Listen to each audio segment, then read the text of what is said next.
The United Nations envoy to Yemen said on Sunday that peace talks set for next week in Geneva can end over 2 months of war and save the country from permanent division. Ismail Ould Cheikh Ahmed's interview with pan-Arab channel Al Jazeera raised hopes of ending Arab bombing and internal fighting which had killed around 2,000 Yemenis, but the government in exile presented a hard line for the negotiations and demanded the dominant Houthi group retreat. Geneva is a breakthrough. If it happens, it can lead to a new dynamic, an end to this conflict, Ould Cheikh Ahmed told the Qatar-based Al Jazeera television. I'm optimistic that Yemen will remain unified. The conflict has not reached a point of no return. This is why we need people to return to the negotiating table and help work to avoid sectarianism and the division between North and South, he said.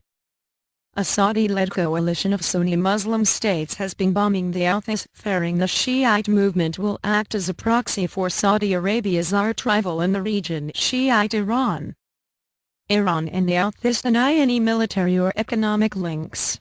The Houthis say their seizure of the capital Sana'a in September and their advance south is part of the revolution against a corrupt government. Hailing from Yemen's far north, the Houthis have been battling mostly Sunni militiamen backing President Abdurabu Mansur Hadi in the country's south, deepening fears that the conflict will exacerbate Yemen's regional and religious rifts.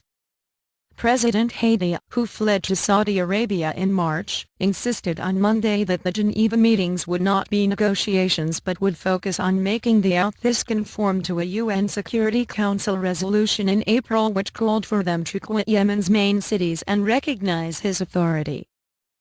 These are not jokes, it is only a discussion to implement UN Security Council Resolution 2216, how to implement it on the ground, Hadi told Saudi-owned Al Arabiya TV. Since sweeping into the capital Sana'a in September and other cities in the months after, the Houthis remain entrenched throughout much of the country despite 11 weeks of Arab air strikes aimed at dislodging them and restoring Hadi. The Houthis have rejected the UN resolution, saying Hadi's internationally recognized government has lost legitimacy. They had previously called for a ceasefire before any talks. In the last week, both sides softened their stances and committed to meeting in Geneva without preconditions.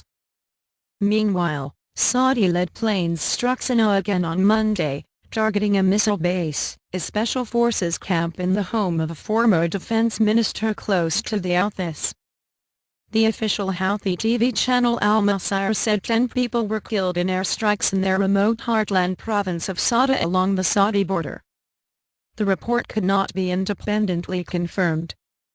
In the southern province of Dalia, residents said 23 fighters on the Houthi side were killed or wounded in fresh fighting.